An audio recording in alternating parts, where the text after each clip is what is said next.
Billy was diagnosed with bipolar disorder. He was also a champion pro skateboarder. Turns out the two have a lot in common. Things are different in the skateboarding world. It's really driven by an almost manic environment of like, you're doing all these things that the average person is not going to do. Like, they're not going to walk up and jump down a handrail or jump down a big set of stairs or like constantly be pushing each other to do something that's to a regular person would seem sort of crazy.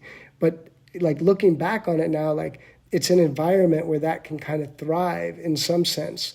And especially it can thrive unchecked.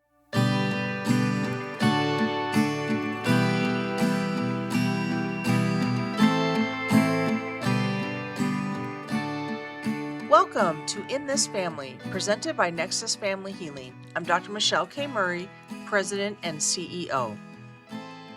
Family can mean more than just blood relatives or the people in the house you grew up in. It can mean friends you bond with through common interests and passions. People you end up spending a lot of time with, especially when things might not be so peaceful at home. Found families can also be a source of healing and strength when you're going through tough times, maybe with your mental health. Billy Rohan was one of the top skateboarders in the world, a star at competitions, skate shows, and in videos passed around all over. His success meant leaving Gainesville, Florida, where he grew up, living all over Europe and then New York City from the age of 18. Now, every skateboarder picks up scrapes and injuries, but Billy had something much more serious going on: bipolar disorder. It used to be known as manic depression. It's a condition that involves mania, which can be out of control highs, and deep depressive lows, each part of the cycle sometimes lasting for days. For Billy, that meant prolonged hospitalizations and episodes that kept recurring, despite doctor consultations and medications, even while he was at the top of the skating world. Billy's much more stable now after putting in a lot of work and with the help of a worldwide network of friends, doctors, family members, and his fiancee, Samantha. He's 45, lives in Gainesville, Florida again, and is currently working for Nike. He and Samantha are also getting married in the fall, and he's reflecting on his career, on families both original and found, and on the mental health challenge he manages.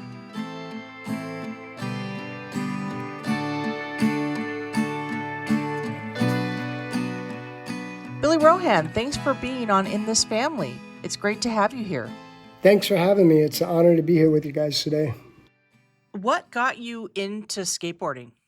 I was in my dad's car on the passenger seat, and I saw these three kids, and they were riding down the street on skateboards. This is probably in like 1990, maybe something like that, maybe 91. And the way they stopped and got off and just picked the skateboards up, waited for the light to change, and then got back on it, it looked like they were just standing there, but they were flying, but only like 3 inches off the ground. And it wasn't like a bicycle where it was this big thing you had to get off of and like, wait. And it wasn't like roller skates where they were attached to your feet. It was like they went from levitating to not levitating. And as a little kid, I'm like, oh man, I want to do that. That's amazing. And literally maybe 6 months later, I ended up meeting those same three kids at the local skate shop when I got my first like real board, not like a garage sale board. And we ended up being friends basically for life, those same kids. If you ask any kid like what magic power they want, most of them want to be able to fly. And if you say, well, if there's a glitch in it, you can only fly 3 inches off the ground, would you still take it? That's skateboarding in a nutshell. That's really great. Can you just explain really briefly sort of your skateboarding career and sort of the arc of it? Yeah, sure. Basically in the early 90s, I had skated as an amateur and had gotten several sponsors pretty young in my life, like probably around 13, 14 years old. There was this company, Plan B, and they had sent me some boards. This was back when you had like Airwalk shoes was around, and even before that, there was a company called 777. And my mom would take those guys and me to the different skateboard contests around Florida. It was called the Florida Amateur Skateboard League. And we would compete in those contests. And even though Gainesville didn't have like a legitimate skate park, we always seemed to do pretty well in them. Like it was just, we had a crew and we would push each other really to do our best and have fun with it. As I got a little older, I would still compete, but we weren't filming as much like they were in California and New York. It was more like skating around town, get some clips here and there, practice at the local spots, and try to get ready for the contest. And back then, I ended up winning this Vans World Championship, where you go from, you have to win like 3 contests in a row or something, and it was the Vans gave you a pro contract after that. And then that was the start of like a professional career. And back then there was no internet. So if you wanted to promote a brand, you'd have to go to the contests in Europe. They had a big circuit. And you'd have these places that were full of kids. I mean, you got stadiums that they would have back then for the World Cup of skateboarding. Well, I want to shift gears a little bit and talk about mental health. I was wondering if you could talk a little bit about your experiences with mental health. And when did you realize that you had a real mental health issue that was impacting your life? Well, I mean, the very first time I realized that something was up, but I didn't want to accept it yet, was during a trip to Europe. I was traveling from one competition to another and got pulled over driving in Germany. And during that stop, I'm explaining to the police officer that I wasn't drunk and I was, whatever. And I don't know why I did it. It just in my head, I thought it was like a movie or something. I ran up the car and did a backflip and like basically backflipped my way and instantly into a hospital. Like they were not playing any games like that. It wasn't funny. And to me, it was like at the time, I was like, oh, I'll show it. Like I don't even need to do the walk thing. Like I could just show them right here. But it was a very bad moment. And I ended up in a hospital in Germany and was there and missed one of the competitions on the World Cup series that they were doing. And back then we had to have a distributor from the company Chapman figure out where I was and how to get me out of there. And when I was in that hospital, it was like I'm on all sorts of drugs, trying to explain to the doctor that like I'm an American, I'm traveling for these skateboard competitions, and it just kind of sounded made up. Like it just sounded manic, basically. And but it was real. And so that was like my first experience with it. And then I had taken all the psychiatric drugs that they gave me. And when I got out, I just didn't feel the same. And that was, looking back on it, that was like my first real experience with it. So when you were there, did they diagnose you with something? It was like a bipolar diagnosis. Okay, at that And time. at that time. Okay. And then I got, back then I was living in Geneva, Switzerland. Not living, but I ended up moving to Geneva, Switzerland. And so the girl I was with, my girlfriend at the time, this was a couple of years later, like popped back up the mania. And so she ended up calling the doctor, and I went to a hospital in France there, and that was in the French Alps there, just outside of Geneva. So there was like, you kind of how in New York you lived in Brooklyn, but you were close to Manhattan. In this town, Ferney-Voltaire is just outside of Geneva. So like you basically are in France and you're super close. So you would go into Geneva each day, skate, be with your friends, whatever. And at that time, I think I was like maybe 18, 19 years old and was smoking a lot. People back then, they would mix like hash and tobacco and things like that. And I didn't realize how bad that was for your mental health at the time. Like you're basically self-medicating and not realizing it. And so she called the ambulance. I ended up going to this hospital there and was there for almost 3 months. Oh, And wow. it was it was a very scary time because it was like you're getting this medication, and then there's times they're doing like the electroshock therapy on you, where like they're putting these things on your head, and you're like, you hear this sound, and it was like a nightmare. And looking back on it, like everything's a learning experience. But after it was all said and done, like my mom, she kind of reached out and was like, listen, you need to come back. Like, you got to come back to the States. Like, you can't be over there. The situation, we need to get this nipped in the bud and like figure out how to get things right again. So after I was released from the hospital, I ended up coming back to America, and things were okay for a little while. And then it was like we had to get the meds adjusted. So then you end up going to like a hospital that's like I forget what they're called. They're like a stabilization unit, like a crisis stabilization, like a CS whatever, crisis stabilization unit. And you're there, you're taking this medicine, you can't leave until they decide you can leave. And so you're in arguments with them. It's like this, everything's collapsing, and it was just really scary. And it kind of continued that way throughout my life.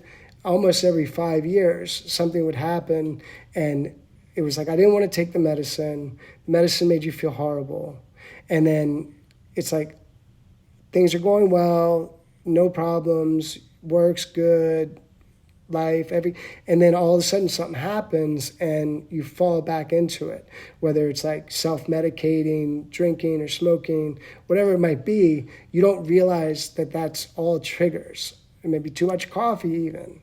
These little things that like throw you off balance. Like when they say it's a chemical imbalance, it's a real thing. I wish I had really looked at the medication earlier and realized that like when you speak with the psychiatrist and they tell you, take it right when you wake up, you feel awful the whole day.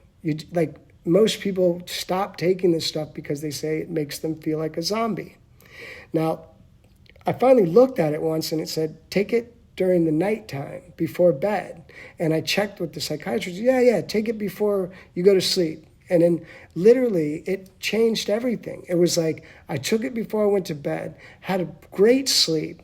And then when I woke up the next day, I felt like my 1990s self again. I didn't feel like a zombie from the medicine. And it was just, that was like probably the hardest thing to realize, was that like if you get diagnosed with this and you have it, you really do, for most people, you really do need to take a medication for it, something, whether that's, the pills and then also exercise and whatever you need to do. So once you were diagnosed with bipolar, did you get educated about what that means? And No. Did you agree with it? So No. Okay. It took years actually to like even accept it. It was like it was like a Kanye West moment where it was like, no, the world's against me. This is totally a made up thing, and I don't have this. This is not real, and the doctors are all wrong. Everybody's wrong, and it was like basically a denial at the time of like, this just, some made up thing. You think it's some government thing, or you think the medicine is just poison. You come up with a million theories to just not accept it. Like, this might be the reality. And it really wasn't until like getting hospitalized way later in New York City, after like not drinking, not smoking, not having anything to blame it on, where it happened again. And when I did go to the hospital, and the doctor said like, you have bipolar disorder. This is what it is. And I remember so clearly looking at her and being like, well, this is awful, because that means the only job I can ever do is be an artist. In my head, that's what I thought. And I didn't realize like how many people throughout history had this thing and went on to do great things with their life. And an artist is a great thing, but in my mind at the hospital at the time, it was like, wow, everything I ever thought maybe I could do, that's the only thing that is acceptable with this. And it was wild. It was wild because my mom was an artist, but she wasn't like, just a typical artist. She was a sign painter, did neon signs, knew how to do sculptures, knew how to do like just across the board, like old school artists, not just like, oh, here's some abstract work that I can explain into oblivion. Like she was actually like a classically trained artist, knew how to do gold leaf, all these different things. So I don't know if it was subconscious or why I thought to myself like that's all you can be, when really she was somebody I looked up to. That's nice. That's nice. So you mentioned a couple times like you had another episode or so can you explain what you mean by that? Like what was happening where oh, I had another one. I'll put it like this. If you have a car, say your body and your mind is a car, right? The average person, maybe they'll break down once in life and have to go to a mechanic. Say that's a therapist or that's a psychiatrist, maybe one time, right? A person with bipolar, you might have dozens of trips to the mechanic that to fix you up again. And until you realize like, all right, this is what I have to take, that car is not going to function properly all the time. And so there was times when it was like, oh, everything's good. And then you realize like you haven't slept. You've been up for 2 days. And it was almost like as soon as the sleep pattern got off, then you were in this dangerous territory of like a person without bipolar or manic depression, they would want to go to sleep and feel exhausted or be hallucinating from not sleeping. Where a person with this disorder, they're like revving, ready to go. Like the car is not overheating, it's going into like overdrive, and you're just super psyched. Everything in the universe is falling into place, and it's unexplainable. Like you really feel like you could go from like a bum to a billionaire in no time. And did you swing into either like you had the mania, did you ever swing down into the depressive Yeah. states? Yeah. Every time that there was the time with the mania, it's almost like you burn yourself out so hard. You just go so hard that you end up being totally depressed afterwards because you've lost everything. You've messed up relationships with friends, you've messed up things in businesses, you've gotten fired from a job, or you broke up with somebody that you loved. And the depression comes after that, like the realization that like, okay, all these things happen because of my actions, and you only have yourself to blame essentially. And then sometimes that can take a couple years to get past, sometimes it could take a couple weeks, sometimes it take a couple months. You just you just you want to get from the point of depression to just the point of like a standard calm.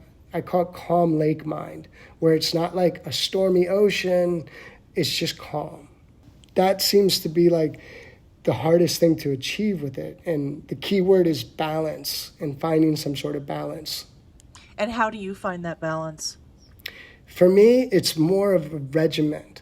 Like the more regimented my life is, the more balanced it seems to be. Like if I know, okay, I need to go to bed before midnight, I need to take my medicine before bed, start winding down around 9:30, 10 o'clock, get ready for bed, go to sleep, have a good night's sleep. Make sure you can never have too much sleep if you have the bipolar. Like sleep is like the secret weapon to combat mania. So like when you go into a hospitalized situation, what is really happening is like you're basically taking tranquilizers that are there to put you to sleep and break you out of the mania. So like after you've been there long enough and got into a regimen of good sleep, well, then they let you go. Yeah, all right, this is, and that's why do you have to go to a hospital to attain that? So if your whole world is your psych ward essentially, you just got to take the medicine at the right time and go to sleep at the right time and stay on top of it. And that's kind of the conclusion I came to with it, was that like if I want freedom and consistency and that balance, I needed to do these things, which it took a long time to accept that. Yeah, and what was that light bulb moment? You said after, when you took out all the environmental factors, the alcohol, the drugs, what was the light bulb moment that no, this is a real chemical thing that I have in my body? It was mostly speaking with my mom and my sisters and realizing like that like it it was important to you be in charge of it. Like you have to be your own advocate for it. You can't rely on everybody else to be like, hey, we think you're a little off right now, or, this is what we're noticing. Like you have to be on top of it before somebody else is. What were people noticing in you? What did it look like I when they mean, would say things? it's so cringy to me now looking back on it as like somebody that's like 45 years old. I work a job. I just, have a very like calm life now. But it's like, you start freestyle rapping to people and getting into this like alternate sort of mental universe where you think you're like in the Wu-Tang Clan or something, and, you're all psyched, and you don't realize how that is looking to somebody else that like, they're like, no, this is not the person that I know on a regular day-to-day basis, like what's going on. And so it's staying on top of it, not going into that world. Yeah, yeah. And are you able now to kind of predict when you might have an episode, or does the medication really and your regimen just keep you balanced where you don't even have those trigger moments? I don't want to give all the credit to the medication. I'd like to give a lot of credit to my fiance, to us working together and like saying like, okay, she calls it hulking out, right? Like she says it's like you become the Incredible Hulk, and it's like a thing where like I had to get off coffee because she noticed like I'd start drinking too much coffee, and it was very comical because she said, I think you're hulking out. I go, I'm not hulking out. What do you mean? She's like, you literally have an all green outfit on. And I had like a green button up shirt, like some sort of green cargo pants on. And she's like, I really think you, and then, so I was like, all right, I'm going to listen to you. And, it's just coming to terms with it, being like, you want to stay the way you are. You don't want to hulk out. Nobody's having fun around the Hulk.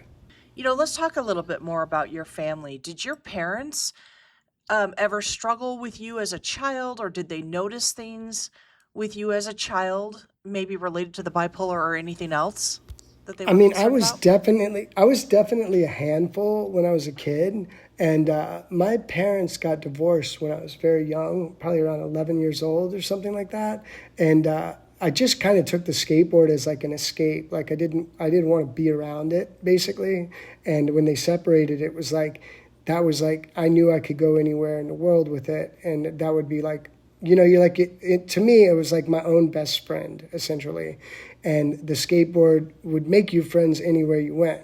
Like if you ended up in some weird area of town, it didn't matter because you had a skateboard, so they weren't like, oh, what the hell's this guy doing here?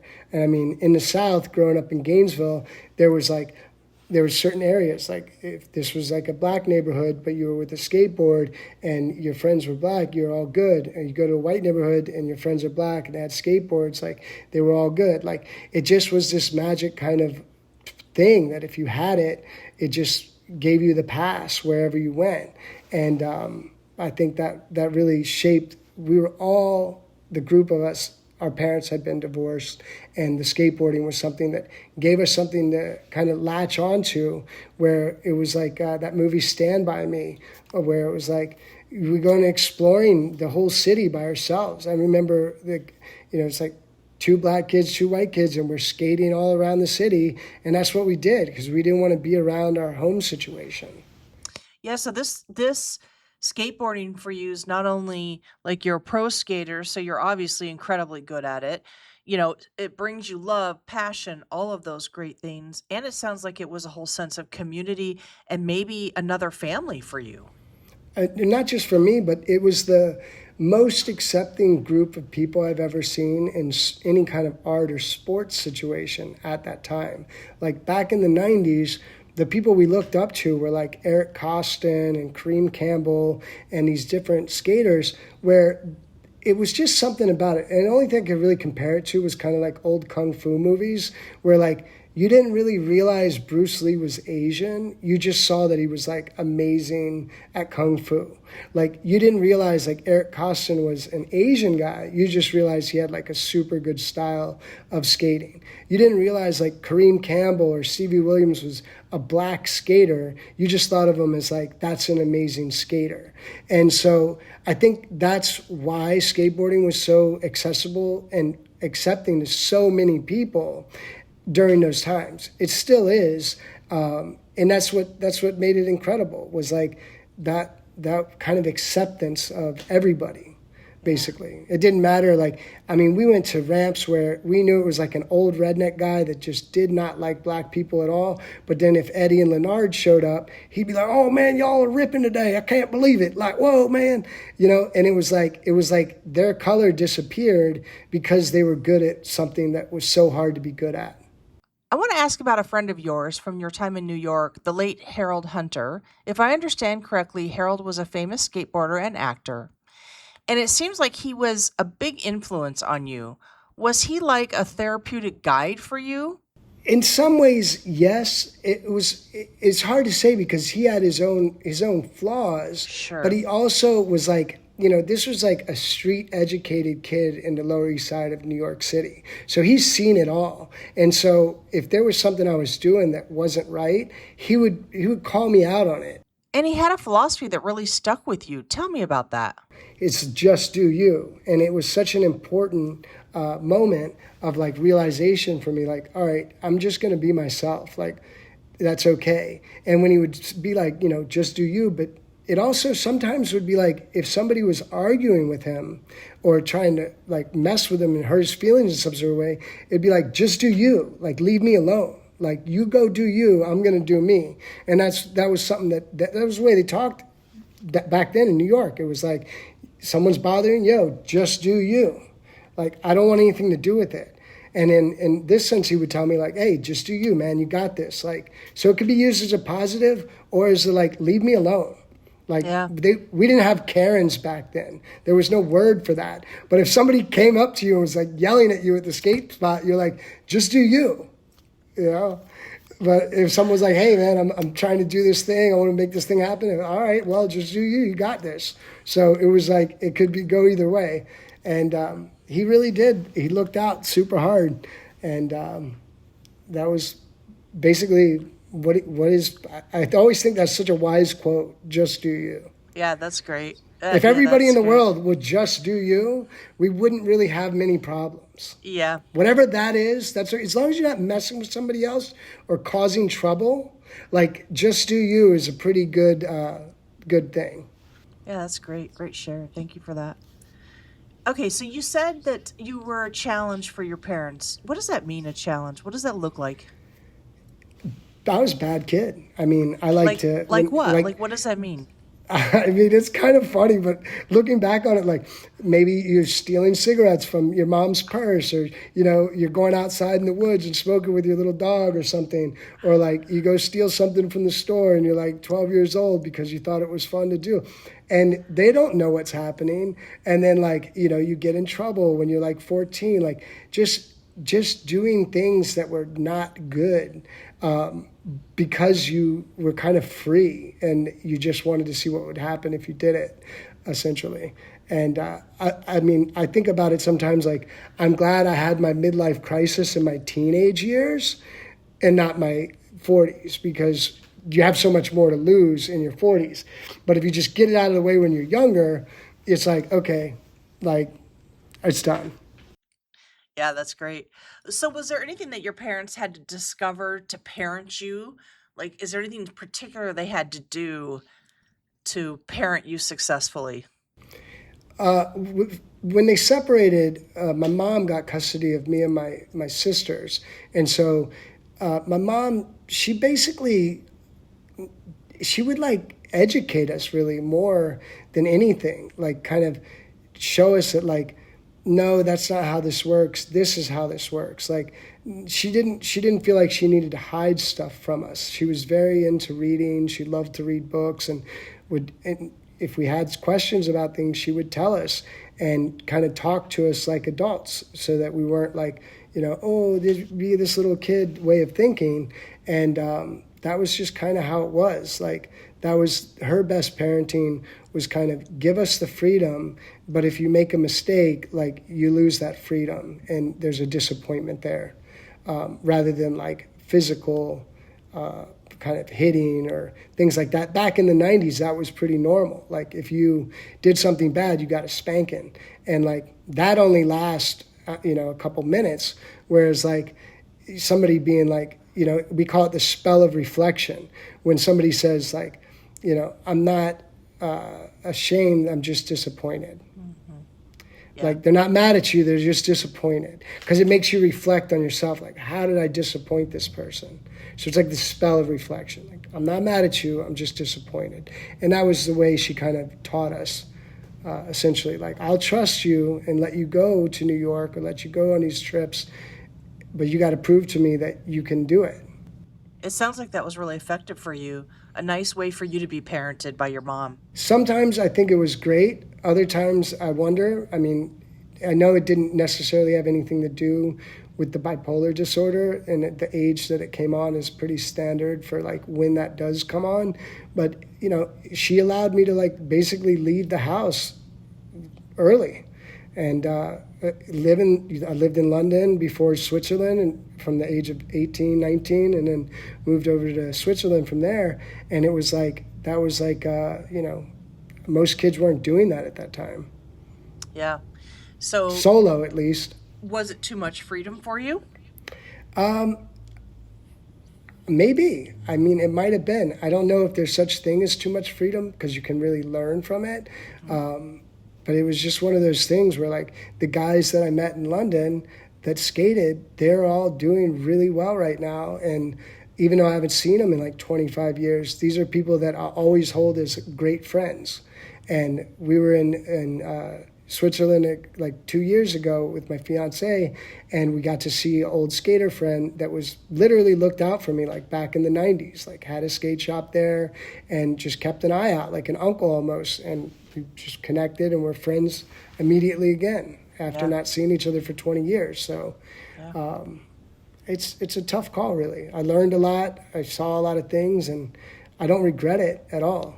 Mental health in your family, anybody else struggling with mental health? Your siblings, parents? Not really. I mean, both of my sisters are doing pretty well. They've never seemed to really have anything to do with like mental health stuff. We think maybe like my grandfather may have had something, but it's hard to know, because like he passed away after his 7th child was born and left my grandmother with like 7 kids to raise.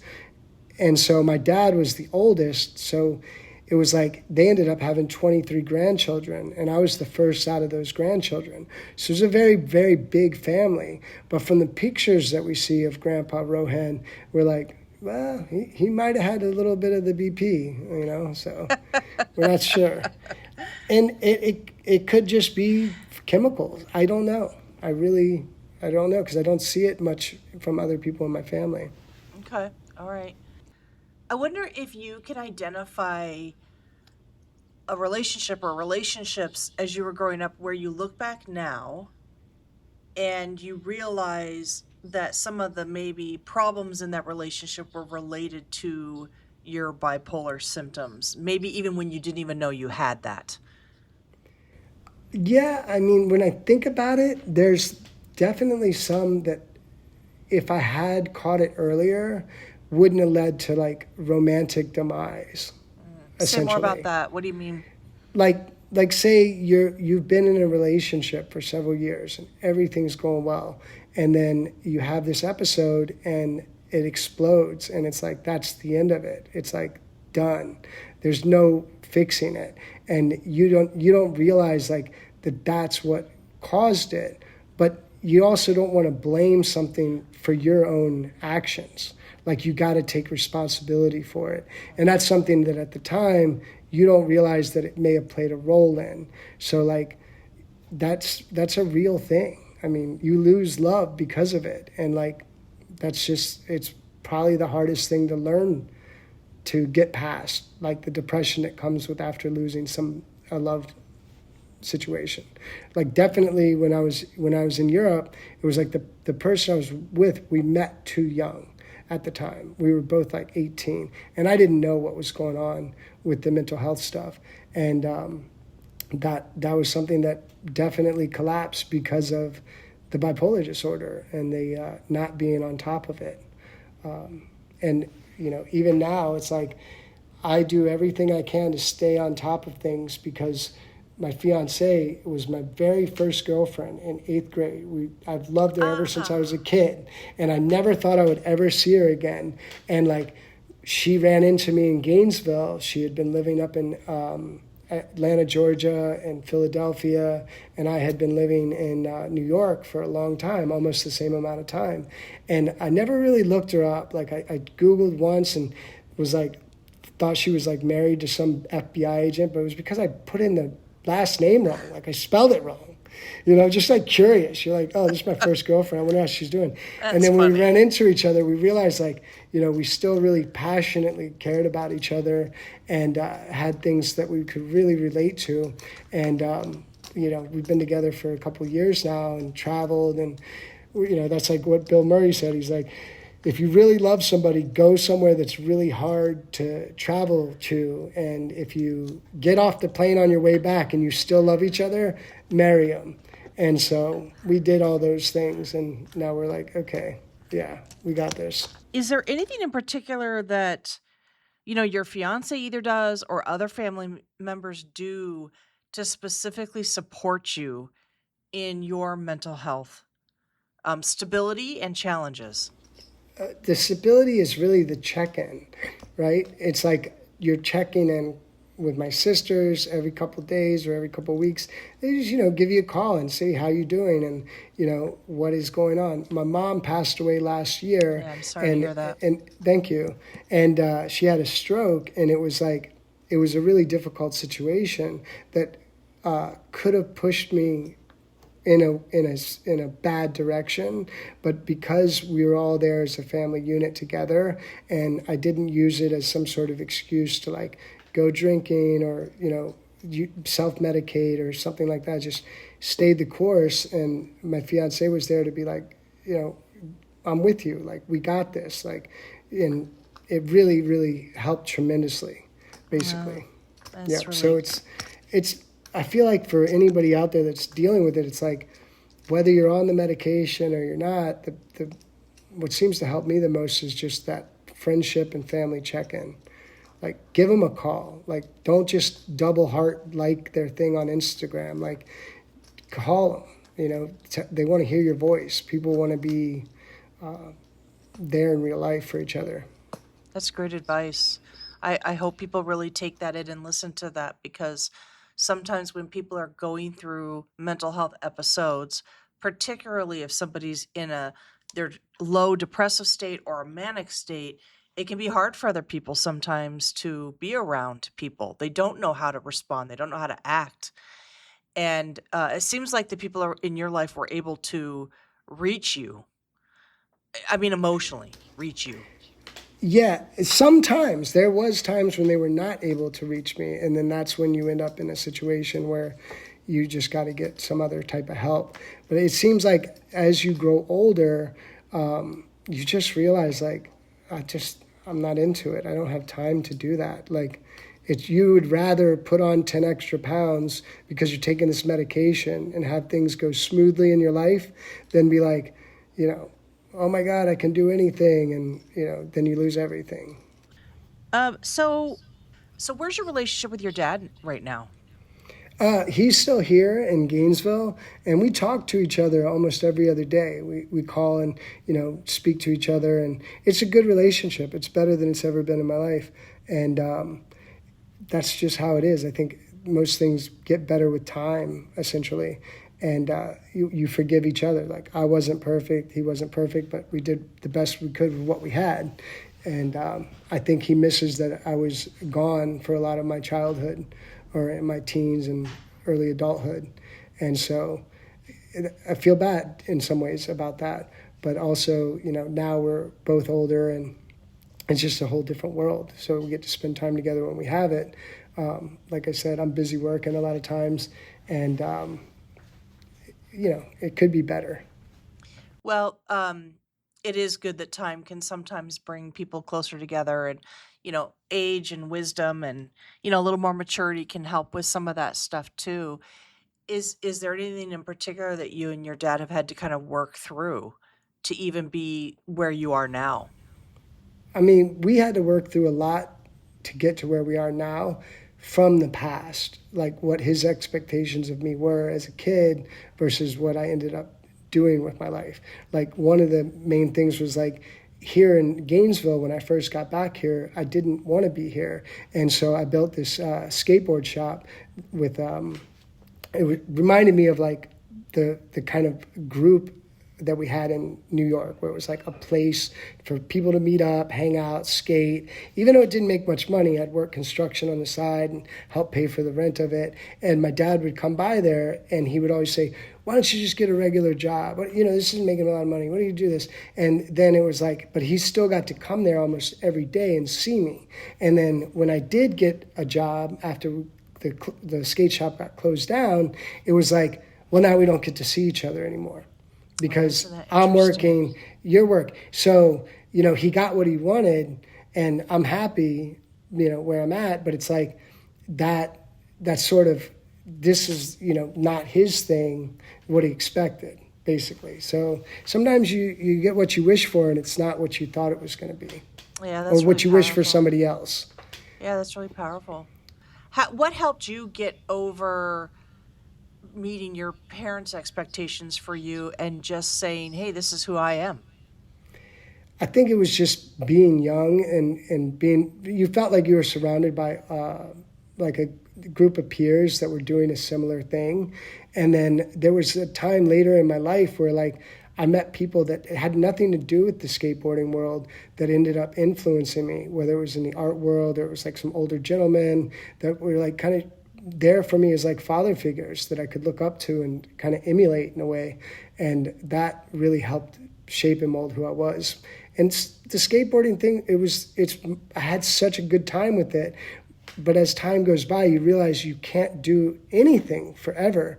And I still go and cruise around, and it's fun, but like my back hurts, but I can still go to like an old Mason meeting and see these old guys. And like, we might be on totally different ends of the political spectrum, but when we're together, it's like you're getting the wisdom of 20 grandfathers.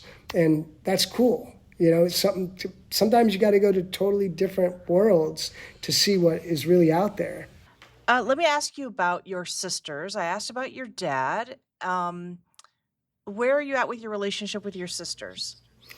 My sisters, they basically have kind of been like my guardian angels since I was younger. Even though they're my younger sisters, they're the ones that really keep you in check in a lot of ways, whether it's like mental health or even like style-wise, like what you're wearing, like, hey, you can't pull that off at 45 or whatever it might be. They're very on top of things. And they're kind of like, since my mom passed away, they're who I call constantly to just keep updated and, have them give me advice on things. Like, they for some reason, when you have two younger sisters, they're able to like guide you in a way that like if it was just all guys around, it might not happen that way. And so they definitely have looked out for me, and in a nurturing way too. That's great. So when it comes to clothes and sisters, it's not just do you. It's not just do you, because sometimes they'd be like, that's cool if you were like 25, but like you're 45, so you can't pull that off right now. Like you can't wear the big baggy pants the same as you used to. Like the skater thing from your 20s is like, you got to go to work. So well, thank goodness for sisters then. Yeah, they keep you balanced, definitely. Yeah, it's a nice outlook. So I wonder what is some significant advice that you would give other people. I mean, for me, it's hard to give other people advice because I still do have down times where I'm depressed or sad, or you just don't even want to get up and go do anything at all that day. You might have everything you could ever wish for, but you still have some sort of depression going on. There may be times where you still are battling some sort of mania or ideology, but you take it upon yourself to be like, all right, I'm not going to let this happen. I'm not going to Hulk out.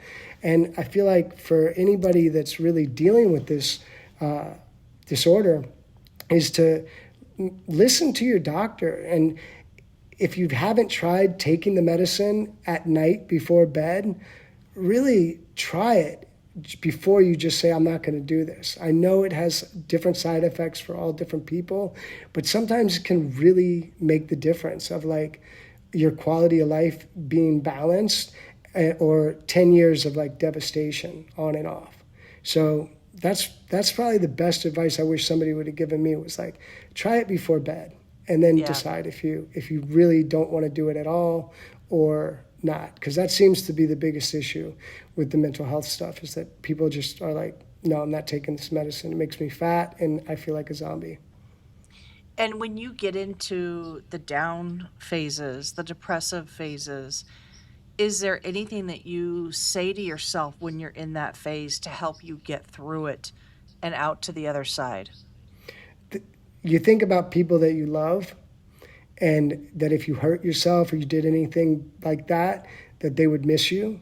And go for a walk. Do whatever it takes to get yourself out, to go get into nature. Even though, like, I grew up being an athlete, even just going for a little walk in nature, or going for a little jog, or going out with somebody you love and throwing a ball back and forth and playing catch or kicking a soccer ball around. It's really, like they say, like 15 minutes of exercise can completely switch up how you feel with depression.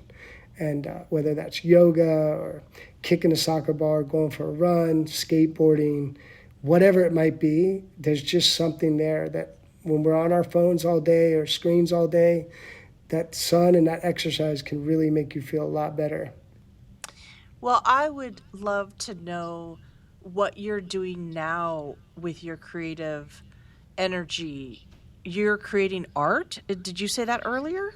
Yeah, I make some little paintings and things like that, but I like writing a lot. And that's really been something it's just I like to write. Like, I've been there with a friend where we made music together and different things like that years ago, and I realized, like, that's not necessarily my thing. Like, you kind of stay in your lane, but just for fun. Like, it's fun to paint, or my mom taught me how to do gold leaf, or to just write and get into your notebook or diary or whatever and write about ideas or things that you had, because then you get it out of your mind. Like, there's no dishes in the sink. Your mind is free.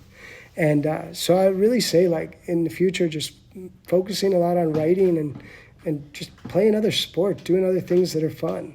Yes. I think today we're going to take our dance lessons for our first dance for the wedding. Nice. So, we're 90s kids, so cool. we got to figure out how to dance again. That is really great. Well, this has just been an absolutely wonderful time and discussion, and just really appreciate you opening up about some of these things. And I hope that people can really take some of your lessons to their own heart, and hopefully it will be some comfort and help to them. It's a great balance. Well, thank you. Between you finding your passion and dealing with real life. Well, it's real life. Like, I'm not perfect. I'm not, happy all the time or sad all the time. And for anybody out there that has the manic depression, like, you're not alone, and you can do great things either way. I mean, even just getting up and going to work, that's a great thing. Like, you're doing something. You don't have to, be on top of the world to feel like you made it. Like, just being there that's a lot. Yeah. That's right. So do you think that you have a book in your future at all, or are you just writing for your own release?